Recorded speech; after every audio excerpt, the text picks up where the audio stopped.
मैंने ऐसी बहुत सारी स्टोरीज लिखी जो सच में मेरे लिए बहुत ज़्यादा इमोशनल थी। बट आज के लिए मैं पक्का कह सकता हूँ कि मेरी आज तक की जितनी भी स्टोरीज मैंने लिखी हैं या फिर आपको सुनाई हैं, उनमें से सबसे ज़्यादा इमोशनल ये होने वाली है। क्योंकि जब आप इसको सुनेंगे, इसको जानेंगे, तब आप उस स्टेट में खुद को इमेजिन करेंगे और आपको पता लग जाएगा कि मैं क्या कहना चाह रहा हूँ। बट आज लाइक बटन के साथ हमारी जितनी भी दुश्मनाई है वो सारी खत्म करते हैं, क्योंकि आज ये बहुत ज़्यादा इमोशनल होने वाला है एपिसोड। सो आप भी थोड़े इमोशनल होकर लाइक बटन के साथ पैचअप कर लीजिएगा, उसकी तरफ दोस्ती का हाथ बढ़ाइए, क्योंकि ये मेरे लिए बहुत ज़्यादा जरूरी है। सब्सक्राइब बटन के ऊपर भी क्लिक कर दें, कमेंट्स में पिक में लिख दें। Let's dive in.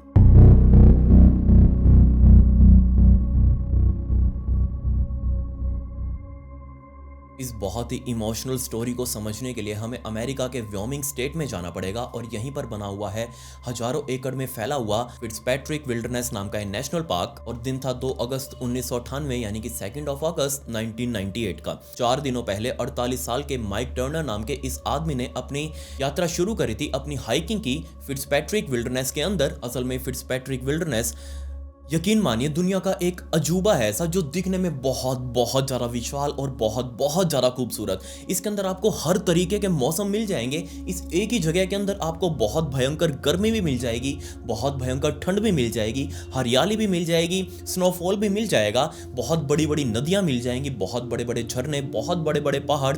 और यकीन मानिए, इस फिट्जपैट्रिक विल्डरनेस के अंदर जाना हर किसी के बस की बात नहीं। बहुत मंझे हुए खिलाड़ी ही आज तक यहाँ तक पहुँच पाए हैं और इसीलिए आज प्रकृति की सुंदरता बची हुई है, क्योंकि बहुत ही कम लोग आज तक इसके अंदर जा पाए हैं और वापस आ पाए हैं। क्योंकि इसके अंदर जाना बहुत बहुत ज्यादा खतरनाक, बहुत बड़े बड़े पहाड़ों को क्रॉस करके इसके अंदर जाना पड़ता है और वहां जाकर वो सुंदरता का नजारा मिलता है जो आज तक बहुत ही कम लोग देख पाए हैं।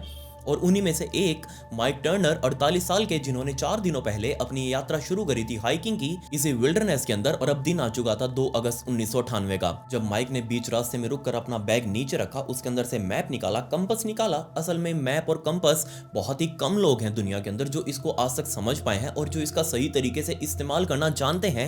मेनली आर्मी के लोग मैप और कंपस वाले तरीके से लोकेशन जानने की कोशिश करते हैं, वही समझ पाते हैं। मैंने भी बहुत बार ट्राई किया, बट मुझे आज तक समझ नहीं आया कि मैप के ऊपर कंपस रख के किस तरीके से पता लगाते हैं कि हम आखिर कहां पर हैं। बट फिर भी माइक टर्नर, ये बहुत बहुत ज्यादा परफेक्ट आदमी इस काम के अंदर। सो उसने अपना मैप निकाला, अपने मैप के ऊपर वो कंपस रखा और देखने लगा कि आखिर अभी वो इस फिट्जपैट्रिक विल्डरनेस के अंदर कहां पर है। असल में माइक टर्नर यहां लोकल नहीं बल्कि आइडाहो से चलकर वो यहां तक आया था। आइडाहो के अंदर वो एक बहुत ही कट्टर क्रिश्चियन, एक चर्च के अंदर वो फादर का भी काम कर रहा, उसकी पत्नी, 3 बच्चे, 1 लड़का 2 लड़की। सो ये पूरा का पूरा परिवार बहुत ज्यादा कट्टर क्रिश्चियन, सारा दिन भगवान की भक्ति के अंदर लीन रहना, उनको बहुत ज्यादा विश्वास था भगवान के ऊपर। और यही बात थी माइक टर्नर की जो उसको अंदर से शक्ति देती थी कि वो किसी भी दुनिया के इलाके में जा सकता है, वहां पर जाकर हाइकिंग कर सकता है। इसलिए वो इस एडवेंचर को फील करने के लिए आइडाहो से चलकर सीधा यहाँ व्योमिंग में आया था, इस फिट्जपैट्रिक विल्डरनेस के अंदर अपनी हाइकिंग करने के लिए। माइक टर्नर को अंदर से ऐसा फील हो रहा था कि वो अगर किसी बहुत ही ऊंचे अलग थलग इलाके में जाएगा तो वो भगवान के और ज्यादा चला जाएगा, उसकी और ज्यादा अच्छे से मुलाकात हो पाएगी भगवान के साथ। अगर वो ऊंचे ऊंचे पहाड़ों पर खड़ा होकर भगवान की भक्ति करेगा तो उसको ऐसा फील होगा कि वो भगवान के पास आ चुका है। सो उस पर्टिकुलर दिन 2 अगस्त 1998 दोपहर के टाइम पर तकरीबन 10-11 हजार फुट की ऊंचाई पर पहाड़ के साइड में खड़े होकर उसने अपना मैप निकाला, अपना कंपस निकाला, लोकेशन देखने लगा कि वो आखिर कहां पर मौजूद है। उस मैप को देखते देखते, उसके ऊपर कंपस रखते रखते, असल में वो पूरे तरीके से वाकिफ था इस पूरे इलाके से, क्योंकि उसने पूरे 1 साल तक तैयारी करी थी इस ट्रिप को प्लान करने की। उसने पूरे तरीके से अपने रूट को मैप किया हुआ था कि वो इस रूट के अलावा किसी भी रूट पर नहीं भटकेगा, क्योंकि उसे यह भी पता था कि वो इस पूरे ट्रिप के ऊपर 9 दिन लंबे इस पूरे ट्रिप के ऊपर पूरे तरीके से अकेला होने वाला है। सो उसने 1 साल के अंदर रूट प्लान किया उस मैप के ऊपर और उसी मैप के ऊपर अब कंपस रख रखकर वो देख रहा था कि आखिर वो कहां पर है। हाँ, 11,000 फुट की ऊंचाई के आसपास वो पहुंच चुका है। अब उसको ये पहाड़ क्रॉस करने हैं तो वो यहां पर पहुंच जाएगा। सो माइक के ट्रिप के 4 दिन बीत चुके थे और 5 दिन बचे थे उसको एक लोकेशन पर पहुंचने के लिए, जहां पर उसने पिन पॉइंट किया हुआ था, अपनी बीवी को बताया हुआ था कि मैं 9 दिनों की यात्रा करके हाइकिंग करके इस पॉइंट पर पहुंचूंगा और तुम मुझे वहीं पर मिलना बच्चों के साथ। सो उसकी बीवी 5 दिनों बाद उस पॉइंट पर वेट करने वाली थी कि उसका पति आएगा। बट इस चौथे दिन ये पूरा का पूरा प्लान चेंज होने वाला था और ये बात सिर्फ माइक को पता थी, क्योंकि उस टाइम पर कोई मोबाइल फोन वगैरह थे बट इतने ज्यादा पॉपुलर नहीं थे, इतने ज्यादा पब्लिकली इस्तेमाल नहीं हो रहे थे कि हाँ, माइक का अगर कुछ प्लान चेंज हुआ तो उसने जस्ट फोन निकाला, डायल किया, अपनी पत्नी को बता दिया कि मैं इस टाइम पर इस दिन मिलूंगा या फिर मेरा कोई प्लान चेंज हो गया है, क्योंकि यहाँ पर माइक अब सोलो हाइकिंग कर रहा था। सोलो हाइकिंग के साथ बहुत सारे रिस्क भी हैं, क्योंकि अगर कोई दिक्कत हो जाए तो लिटरली माइक के अलावा किसी को भी नहीं पता होगा कि माइक के साथ क्या हुआ है। माइक को अगर कुछ जरूरत हो तो माइक किसी के पास जा नहीं सकता, कुछ मांग नहीं सकता।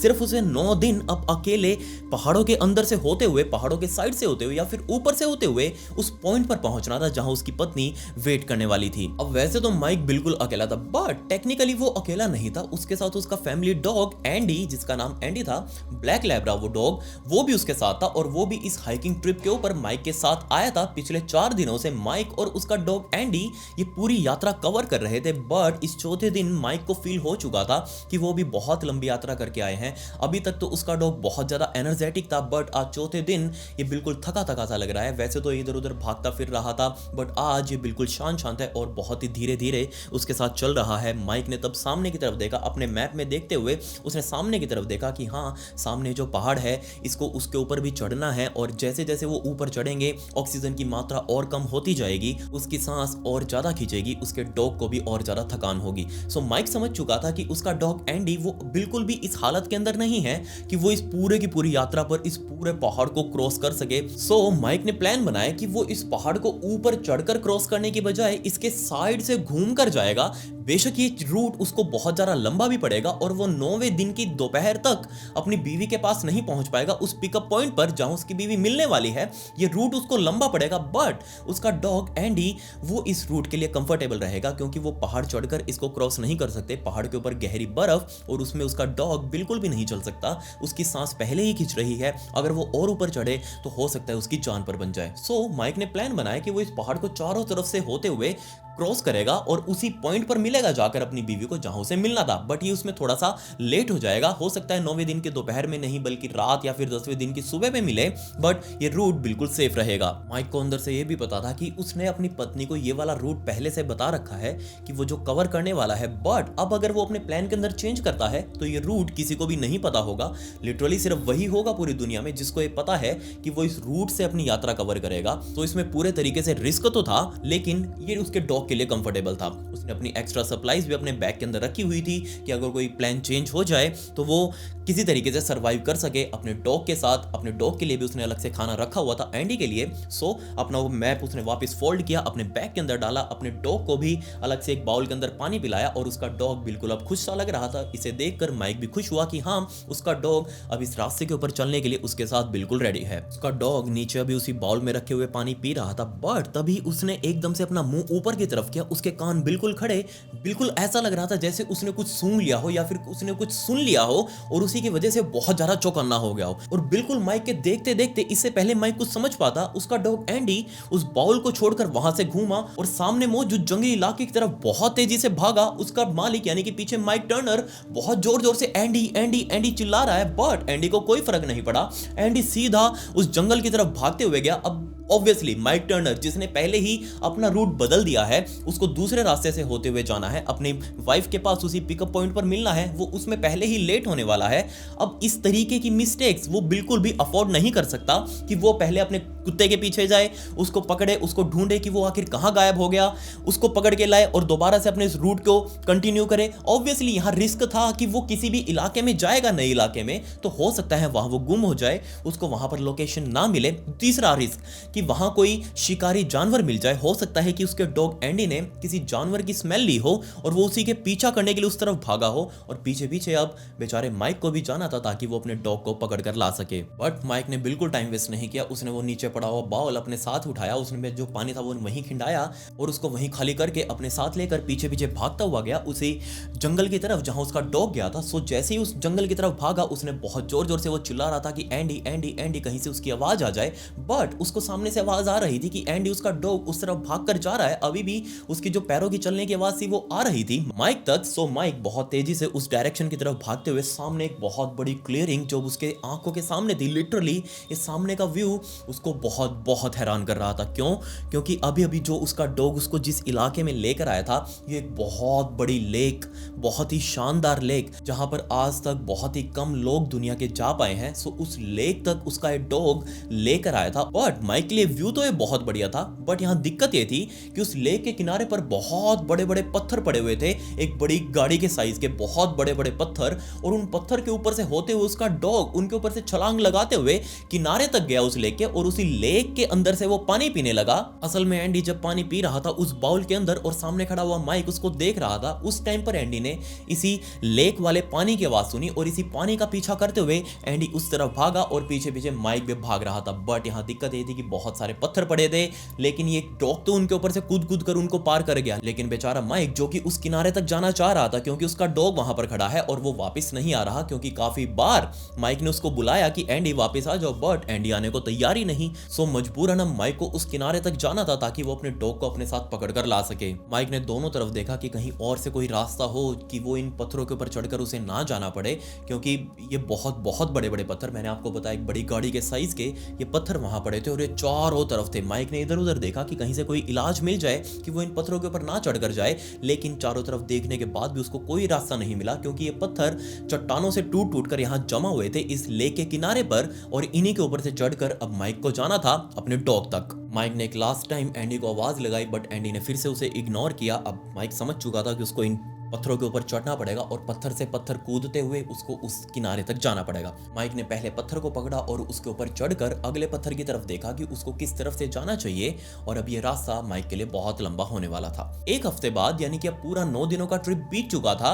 अब माइक की पत्नी डायन वो बिग सैंडी ट्रेल नाम के उस पिकअप पॉइंट पर वेट कर रही थी कि कब उसका पति आएगा। वो बार बार घड़ी की तरफ देख रही कि हाँ अब आने वाला है, दोपहर हो चुकी है, उसका पति किसी भी टाइम पर सामने से आता होगा। और वो माइक के वेलकम के लिए अपने तीनों बच्चों को साथ लेकर इस बिग सैंडी ट्रेल के ऊपर पॉइंट पर खड़ी थी, बहुत ही एक्साइटमेंट के साथ वेट कर रही थी। 9 अगस्त 1998 के दोपहर को अब तक 24 घंटे बीत चुके थे डायन को उस पॉइंट पर खड़े हुए वेट करते हुए, बट माइक अभी तक नहीं आया, और आने वाले 24 घंटों और भी माइक नहीं आने वाला था। और डायन बहुत बहुत ज्यादा एंशियस होने लगी, उसको एंजाइटी होने लगी कि उसका पति माइक अभी तक क्यों नहीं आया, ना ही उसका डॉग आया, कहीं से भी उनका आने का कोई सवाल भी नहीं। और भी जो टूरिस्ट और भी जो हाइकर्स उस बिग सैंडी ट्रेल को क्रॉस कर रहे थे, बेचारी डायन बार बार पूछ रही थी उन लोगों से कि क्या आपको बीच में कोई व्यक्ति, कोई हाइकर किसी डॉग के साथ आता हुआ दिखा, क्या आपको किसी पॉइंट पर वो मिले थे क्या। बट जितने भी हाइकर्स वहां से क्रॉस हुए, सभी ने मना किया कि नहीं, हमने तो ऐसे किसी भी हाइकर को नहीं देखा जो अपने साथ डॉग लेकर इस ट्रेल के ऊपर चल रहा हो। असल में माइक ने खुद अपनी पत्नी डायन को कहा था कि अगर मैं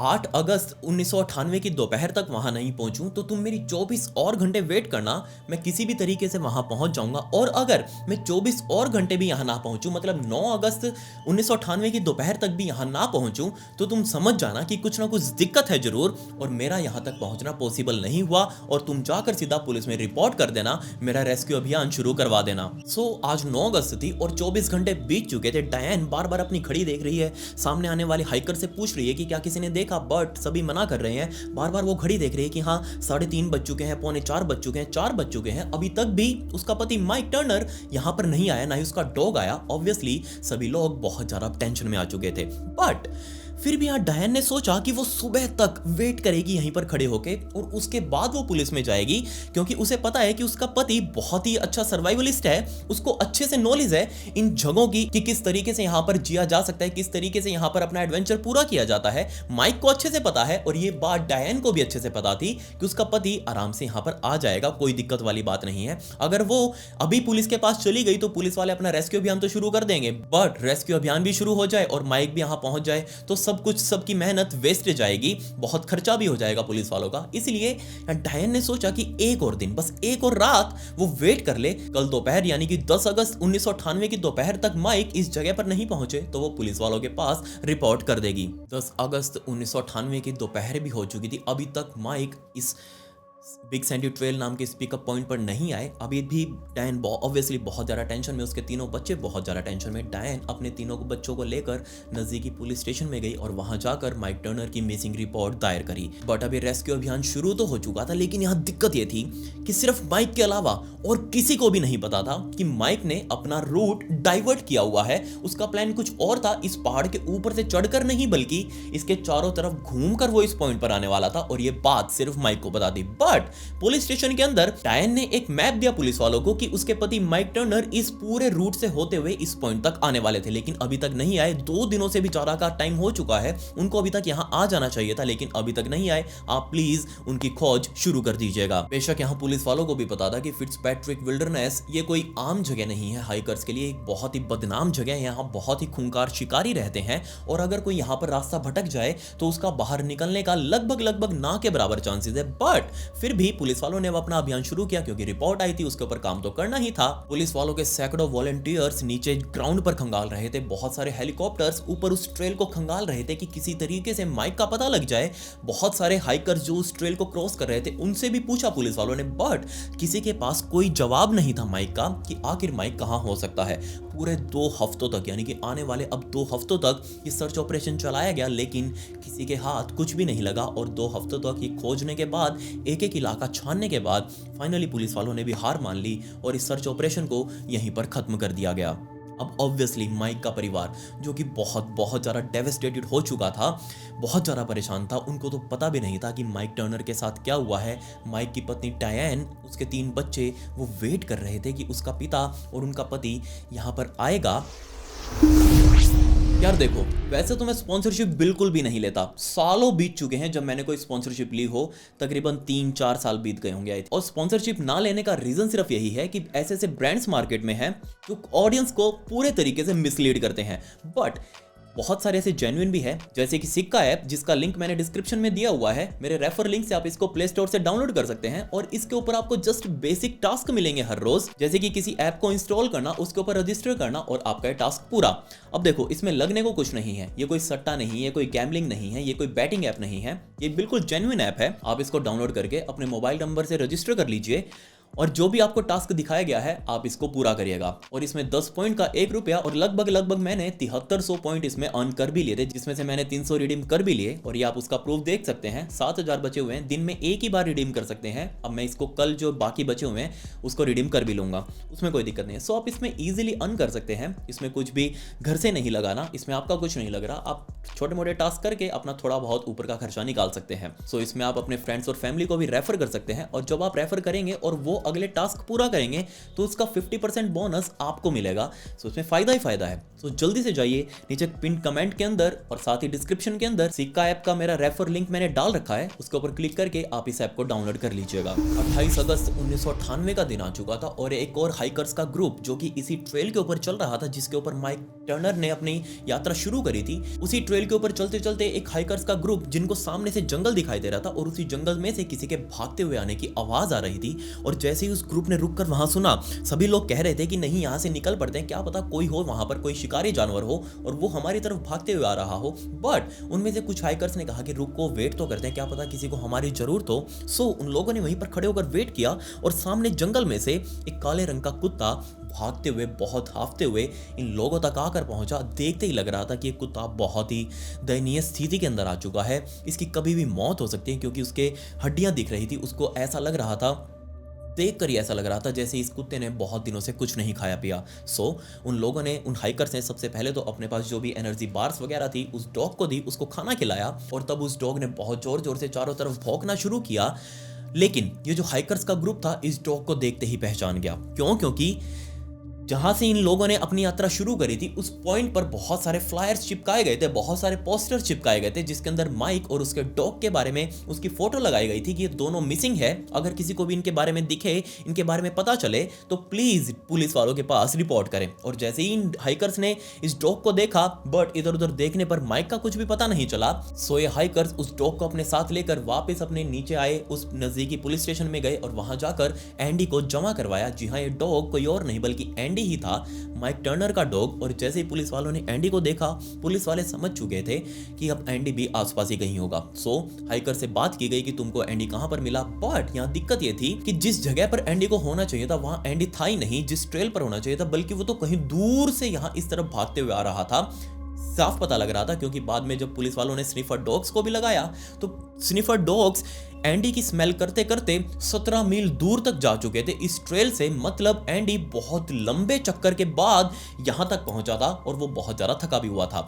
मतलब एंडी खुद भी यहां इस ट्रेल से भटक चुका था, उसको भी रास्ता नहीं पता था। तो शुक्र है ये हाइकर्स मिल गए और उसको नीचे तक ले आए। पुलिस वालों ने एंडी का बहुत अच्छे से ख्याल रखा और उनको ऐसा लग रहा था कि अब एंडी मिल चुका है, एंडी के सहारे माइक टर्नर का भी उनको पता लग जाएगा और उसके सहारे ही हम एक और सर्च अभियान शुरू करेंगे जिसके अंदर वो माइक टर्नर को दोबारा से खोजने की कोशिश करेंगे। पुलिस वालों ने एंडी को एक गाइड डॉग बनाया और उसी पॉइंट पर लेकर गए जहां पर उन हाइकर्स को एंडी मिला था। उस पॉइंट पर एंडी को खुला छोड़ा गया, बट एंडी ने भी आसपास के बहुत बड़े इलाके के अंदर पुलिस वालों के साथ साथ माइक टर्नर के परिवार को भी बहुत घुमाया, बट माइक टर्नर का किसी को कुछ पता नहीं चला। ये सर्च ऑपरेशन भी दोबारा से बंद कर दिया गया। पूरे 5 दिनों तक एंडी के सहारे पुलिस वालों ने माइक टर्नर को ढूंढा, बट किसी को कुछ भी पता नहीं चला और दोबारा से थक कर लोग वापस अपने घरों के अंदर घुस चुके थे। ये सर्च ऑपरेशन खत्म होते ही अगले ही दिन एक और हाइकर, बिल्कुल सोलो हाइकर, उसने अपनी ट्रेल यहाँ शुरू करी, बट उसका रूट बिल्कुल अलग था और उसको नीचे वो फ्लायर्स, बहुत सारे पोस्टर्स लगे हुए दिखे थे कि एक डॉग और उसका मालिक यानी कि माइक टर्नर वो मिसिंग है काफी दिनों से और उनका कुछ भी पता नहीं चल पाया। सो उसको कुछ लेना देना नहीं था इन चीजों से, उसको जस्ट अपनी हाइकिंग के ऊपर ध्यान रखना था। सो एंड्रू नाम के उस बैकपैकर ने भी अपनी हाइकिंग शुरू करी। एंड्रू उसका असली नाम नहीं, हम जस्ट कैरेक्टर के तौर पर ले लेते हैं एंड्रयू। सो एंड्रयू ने भी अपनी हाइकिंग शुरू करी और उस ट्रेल के ऊपर वो आगे कंटिन्यू करता गया। कुछ दिनों तक उसने अपनी ट्रेल कंटिन्यू करी और तभी उसके सामने एक जंगल जैसा इलाका आया और उसको पता था कि उसके मैप के अंदर ये जंगल आएगा और उसको इस जंगल को क्रॉस भी करना है। सो उसने जंगल के अंदर अपना कदम रखा, उस जंगल को क्रॉस किया और तभी उसके सामने एक बहुत ही शानदार लेक, एक बहुत बड़ी लेक वो आगे। और जैसे उसने उसको देखा, लिटरली वो भी बहुत ज्यादा हैरान था प्रकृति की सुंदरता को देखकर। बट यहाँ प्रकृति की वो सुंदरता नहीं थी जो उसको बहुत ज्यादा हैरान कर रही थी, बल्कि इस लेक के चारों तरफ बहुत बड़े बड़े पत्थर, चट्टानी पत्थर ऐसे पड़े हुए थे उसके किनारे पर। और किसी को भी अगर लेक तक पहुंचना हो तो उन्हीं पत्थरों के ऊपर से चढ़कर जाना पड़ेगा। और इन्हीं पत्थरों के ऊपर एक आदमी बैठा हुआ था और वो सामने सीधा उस लेक को देख रहा था। और जैसे ही पीछे से खड़े होकर एंड्रू ने देखा कि आदमी कौन है और इस तरीके से यहाँ अकेले क्यों बैठा हुआ है और सामने उस लेक को देख रहा है। ऑब्वियसली एंड्रू बहुत ज्यादा हैरान था, उसको डर भी लग रहा था कि क्या पता कौन हो और किस हालत में यहाँ पर बैठा हुआ हो, कहीं वो उससे मिलने के लिए जाए, कहीं वो उसको आवाज लगाए और वो उसके ऊपर हमला ना कर दे। ऑब्वियसली एंड्रू बहुत ज्यादा डर चुका था। एंड्रू ने भी एक के बाद एक वो पत्थरों के ऊपर चढ़ना शुरू किया, एक पत्थर से खड़े होकर दूसरे पत्थर के ऊपर जंप लगाई और जंप लगाते लगाते वो उस आदमी तक पहुंचा। और यह आदमी कोई और नहीं बल्कि माइक टर्नर ही था। और यहाँ माइक टर्नर के पास खुद की एक स्टोरी थी बताने के लिए कि आखिर उसके साथ क्या हुआ। तकरीबन 29-30 दिन पहले उस दिन जब माइक ने अपना वो मैप निकाल कर अपनी लोकेशन देखी थी और तभी उसने अपने डॉग को पानी पिलाया और पानी पीते पीते उसका डॉग वहां से भागकर सीधा जंगली इलाके में गया। माइक भी उसके पीछे पीछे गया उसको देखने के लिए, उसको पकड़ने के लिए, और डॉग उसका उन पत्थरों से ऊपर जंप करते हुए सामने लेक पर जाकर पानी पी रहा था। और माइक ने पीछे से आवाज देनी शुरू करी, बट उसके डॉग ने अनसुना किया। माइक ने अब खुद चढ़कर आगे जाने की कोशिश करी ताकि वो अपने डॉग को पकड़ कर ला सके। उस मोमेंट पर जैसे ही माइक चढ़ने लगा उन पत्थरों के ऊपर, उसने लगभग आधा रास्ता क्रॉस कर लिया था। वो जाते हुए चिल्ला रहा था कि हे एंडी, वहीं पर रुको, मैं अभी आ रहा हूं तुम्हारे पास, कहीं भागना मत क्योंकि अब मैं बहुत ज्यादा थक चुका हूं। ये कहते कहते वो आगे आगे जंप लगा रहा था, एक पत्थर से दूसरे पत्थर पर, दूसरे पत्थर से तीसरे पत्थर पर। और एक जंप लगाते लगाते उसका पैर एक ऐसे पत्थर पर पड़ा जो नीचे से बहुत ज्यादा हिल रहा था। बेशक वो बहुत ज्यादा बड़ा पत्थर, बट उसका जो नीचे का क्रॉस सेक्शन एरिया था वो किसी नुकीली चीज के ऊपर टिका हुआ था, मतलब कि कोई पतली सी चीज होगी और उस वजह से वो पत्थर हिल रहा था। अब जैसे वो पत्थर हिलने लगा, ऑब्वियसली माइक ने सोचा कि वो इस पत्थर से किसी दूसरे पत्थर के ऊपर जंप कर जाए।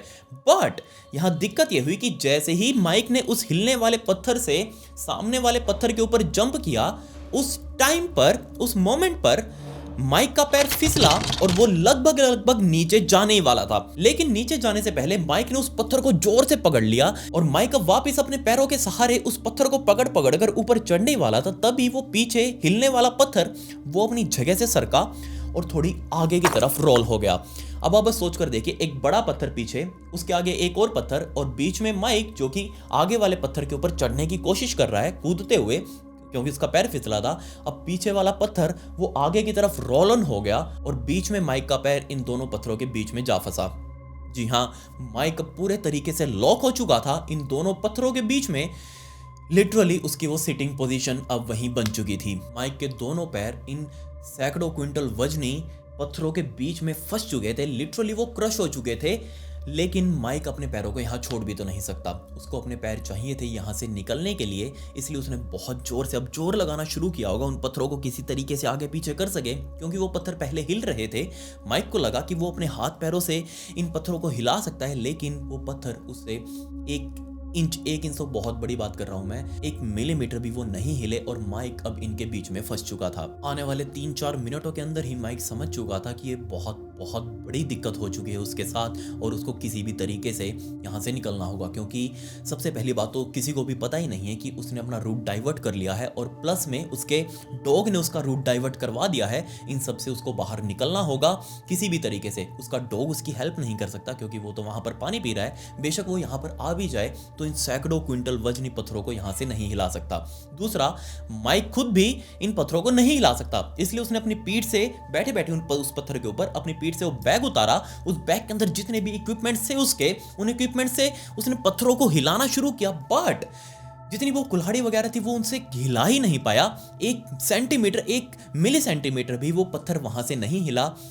बेचारा माइक बहुत कोशिश कर चुका था। माइक अब समझ चुका था कि वो अकेला ये सब काम नहीं कर पाएगा। वो यहाँ से तभी बच सकता है जब कोई उसका रेस्क्यू करने के लिए यहाँ तक आए, उसको ढूंढे और यहाँ से उसको बचाकर ले जाए। बेशक माइक के अंदर अब बहुत ज्यादा टेंशन थी, उसका मन घबरा रहा था, लेकिन अपने आप को शांत करने के लिए उसने अपने बैग से अपनी वही डायरी निकाली जो कि वो इस ट्रिप के शुरुआत से ही लिखता रहा था कि आज उसने क्या किया। सो अपनी डायरी के अंदर उसने वही लिखना शुरू किया कि वो भगवान की दया से अब यहाँ पर फंस चुका है। बेशक वो भगवान के बहुत ज्यादा क्लोज है, वो इतनी ऊंचाई पर है, वो कैसे यहाँ तक पहुंचा, उसके डॉग ने उसके साथ कैसे किया, वो वहाँ कैसे उसने अपना रूट डाइवर्ट किया, वो सारी चीजें उसने लिखनी शुरू करी। कैसे उसका पैर फंसा, अब वो क्या कर रहा है, क्या सोच रहा है, क्या उसके आने वाले प्लान्स हैं, वो सारी चीजें उसने उस डायरी के अंदर लिखनी शुरू कर दी। ये सारी डायरी लिखने के बाद अब लगभग शाम हो चुकी थी, अंधेरा होने वाला था और अब माइक पूरे तरीके से सर्वाइवलिस्ट मोड के अंदर आ चुका था। उसको पता था कि उसको यहाँ पर टाइम बिताना है। सो उसने अपने बैग के अंदर से अपना वही स्लीपिंग बैग निकाला, अपना वो कैंप सा निकाला जो कि उसने पत्थरों के ऊपर ही सेटअप करना शुरू कर दिया। वहीं बैठे बैठे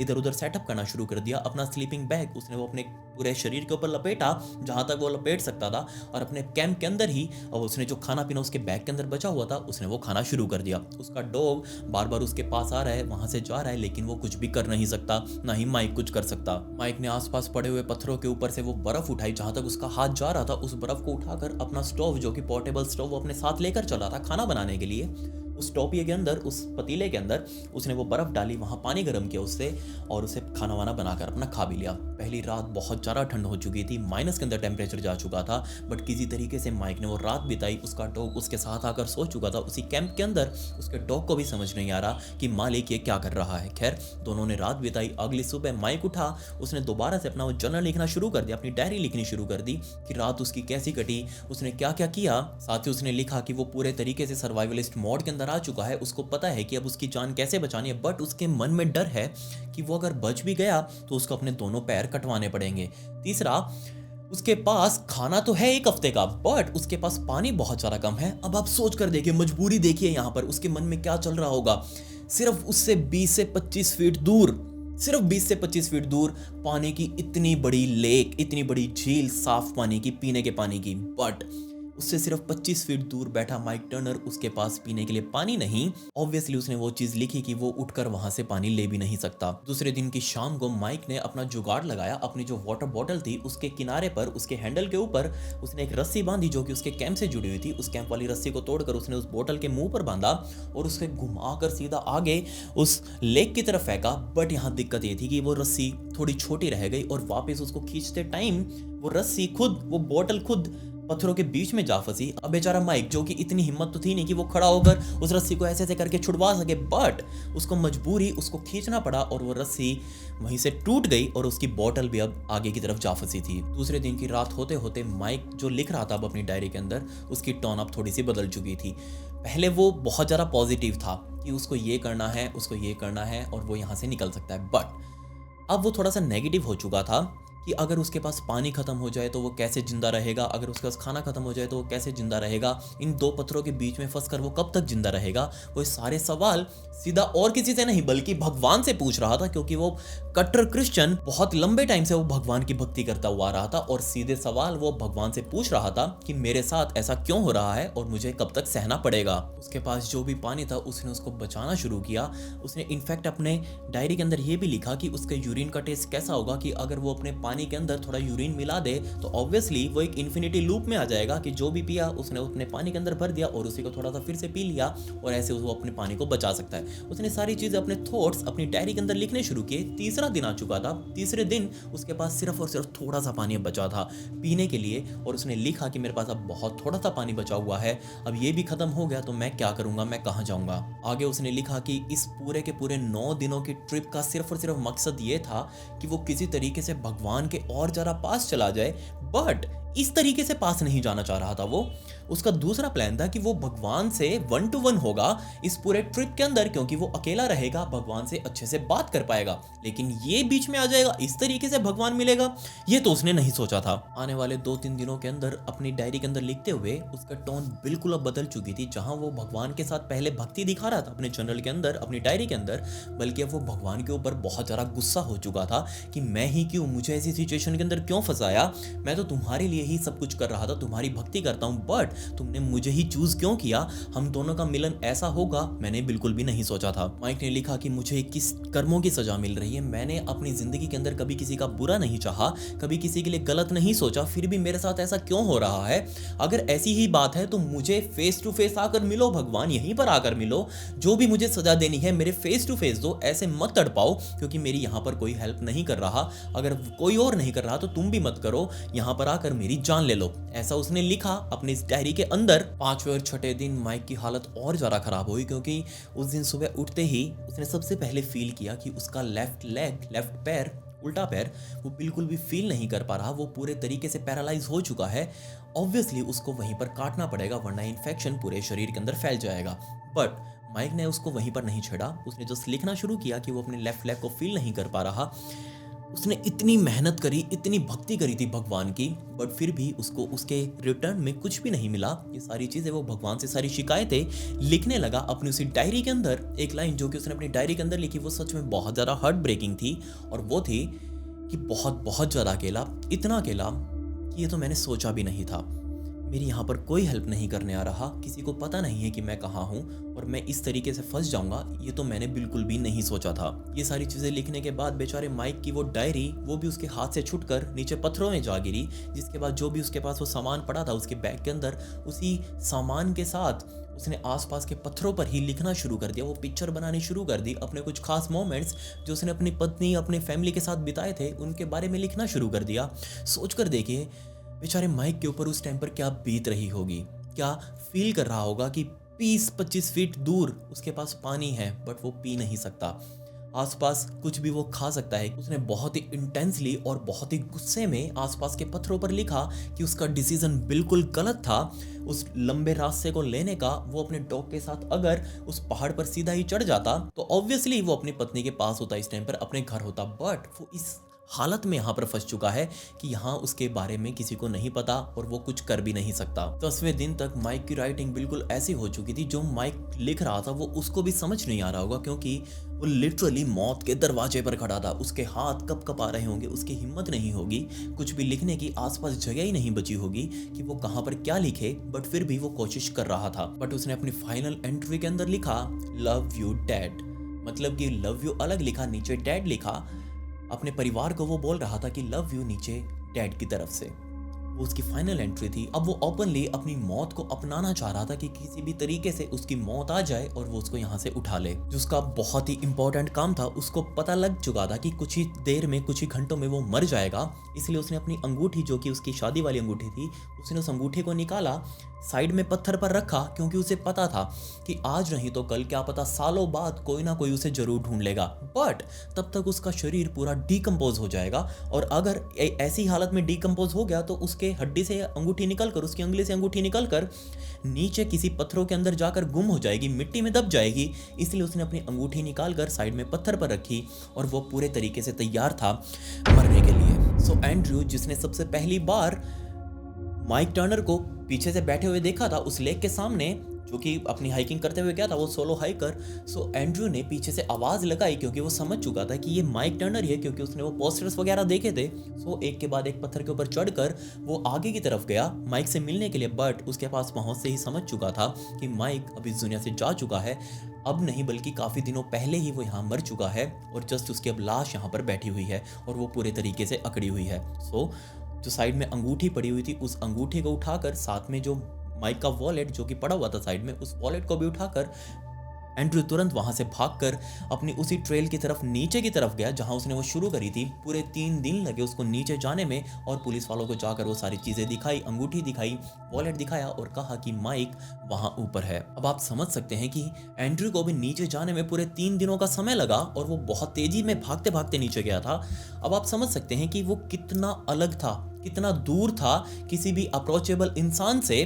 माइक टर्नर किसी भी ग्राउंड स्टाफ को ढूंढने में भी उसको कम से कम 3 दिन तो लगने वाले थे अगर वो नीचे से ढूंढते तो। उसके बाद डायन को भी मौके पर बुलाया गया और डायन के सामने ही उसके पति की लाश को उन पत्थरों के बीच में से निकाला गया। बहुत सारे लोगों ने मिलकर उन पत्थरों को खोला और तब जाकर माइक को बाहर निकाला गया। फाइनली माइक अब बिल्कुल आजाद था उन पत्थरों से, बट अब उसके शरीर में जान नहीं थी। सो आज के लिए बस इतना ही। आप अपने सजेशंस नीचे कमेंट्स में या फिर मेरे इंस्टाग्राम के ऊपर दे सकते हैं। ये मेरी इंस्टाग्राम आईडी है, इसका लिंक आपको डिस्क्रिप्शन में भी मिल जाएगा, आप मुझे वहां फॉलो जरूर कर लें। और साथ ही सिक्का ऐप का जो रेफर डाउनलोड लिंक है वो नीचे डिस्क्रिप्शन में मैंने दिया हुआ है, आप उसके ऊपर क्लिक करके सिक्का ऐप को डाउनलोड जरूर कर लें मेरे लिंक से, ताकि इससे आपको भी कुछ फायदा हो जाए, मुझे भी कुछ फायदा हो जाए। और हाँ, टास्क जरूर कंप्लीट कर लेना।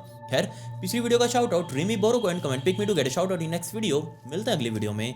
ये वीडियो देखने के लिए धन्यवाद।